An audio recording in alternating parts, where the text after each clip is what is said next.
Well, here we are on section 2.2. We're going to talk a little bit about water and its importance to life.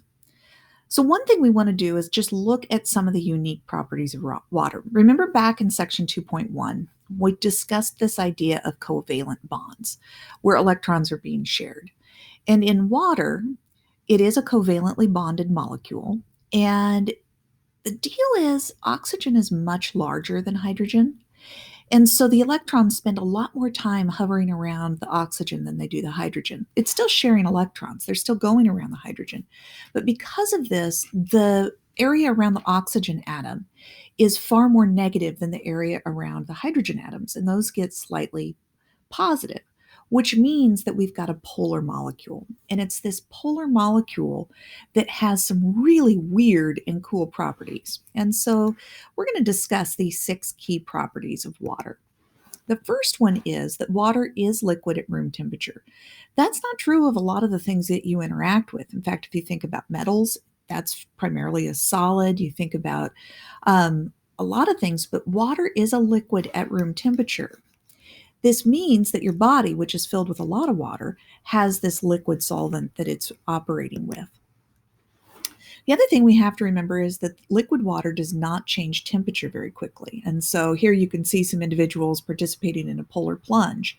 If you look, it's very, very cold outside, but the water is slightly warmer than the atmospheric temperature because it takes a long time for it to change temperatures. And that allows it to buffer things a little bit. This is true with climate.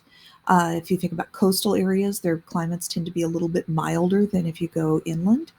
But this is also true for living organisms as well.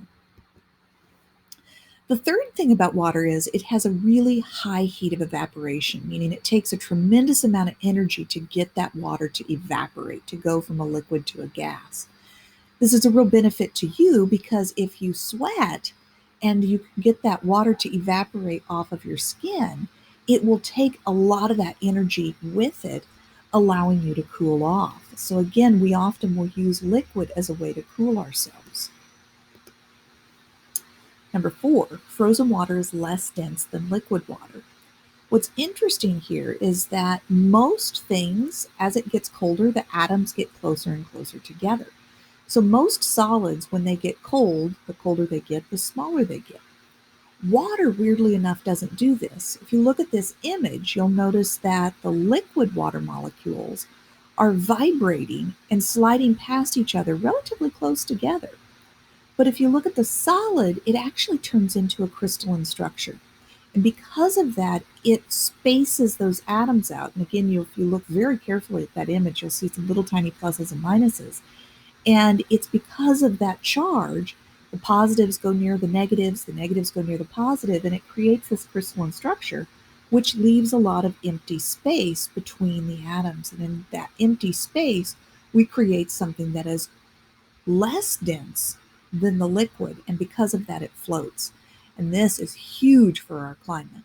If it wasn't the case, then all of the ice would sink to the bottom of the ponds and it would freeze solid from the bottom up, killing the fish, also killing a lot of the other organisms that try to live there, and it would take forever for it to thaw if it ever did.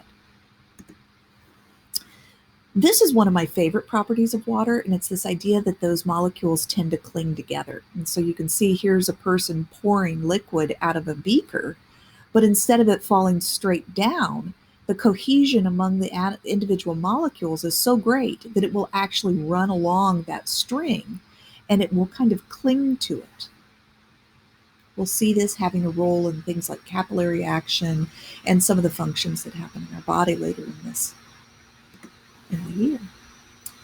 The other thing that's kind of cool is that water is a solvent for polar molecules. And because it has this slight charge, you can see here sodium chloride or salt is being pulled apart and dissolving. And so it does end up working as a solvent. This is great news for us since we use water as a solvent in our own bodies. One of the questions that we ask is why does that happen? And it comes back to these hydrogen bonds. If you'll notice, we have these water molecules here, the larger oxygen with the smaller hydrogens, and we've got that covalent bond making the negative electrons spend a little bit more time around that larger oxygen, which has more protons, a little less time around the hydrogens, giving them a slightly positive charge. It creates this hydrogen bonding where we have this positive charge here weakly being attracted to the negative charge there, and it's making those molecules just a bit sticky. So another thing I want to discuss in this section is the idea of acids and bases. And we're not going to go into too much detail with it, but it is going to come up when we start talking about buffers and maintaining homeostasis in the body or that steady state. So acids are substances that dissociate and release hydrogen ions. Bases are substances that take up those hydrogen ions. Frequently, they release hydroxide ions to do this. And if you look really carefully, you'll see the OH here, the H here, and if you combine them together, you get water. So interestingly, if you take an acid and a base and pour them together at just the right quantities, you can frequently get a completely neutral substance with water and a salt. So we use the pH scale to measure the hydrogen ion concentration. And so we work between 0 and 14. 7's smack dab in the middle, and that's considered neutral. Anything below 7 is acidic, meaning it has a lot of extra hydrogen ions. And anything above 7 is considered to be basic, meaning it can absorb a lot of those extra hydrogen ions. One of the interesting parts about this is the difference between a 7 and an 8 on the pH scale is a factor of 10. Difference between a 7 and a 9 is 100. Difference between 7 and 10 is 1,000-fold. So each step you take on the pH scale, you will find it increasing by an order of 10. So a 1 on the pH scale has a whole heck of a lot more hydrogen ions than a 7 does. Here you can see that pH scale again. 7 is pure water, right there at neutral. Urine is about a 6, just mildly acidic. There's your black coffee, tomatoes, vinegar, cola. Stomach acid starts getting really, really acidic. Hydrochloric acid down here. We go the other direction and we start seeing slightly basic seawater, baking soda, the Great Salt Lake, ammonia, household bleach, sodium hydroxide. That can be quite caustic. So in summary, we realize that water has some really special properties because it's polar, and that allows it to do quite a few really interesting things, and that the pH scale runs from 0 to 14, 7 being neutral. Acids are 0 to 7. Bases are 7 up to 14. Thank you so much.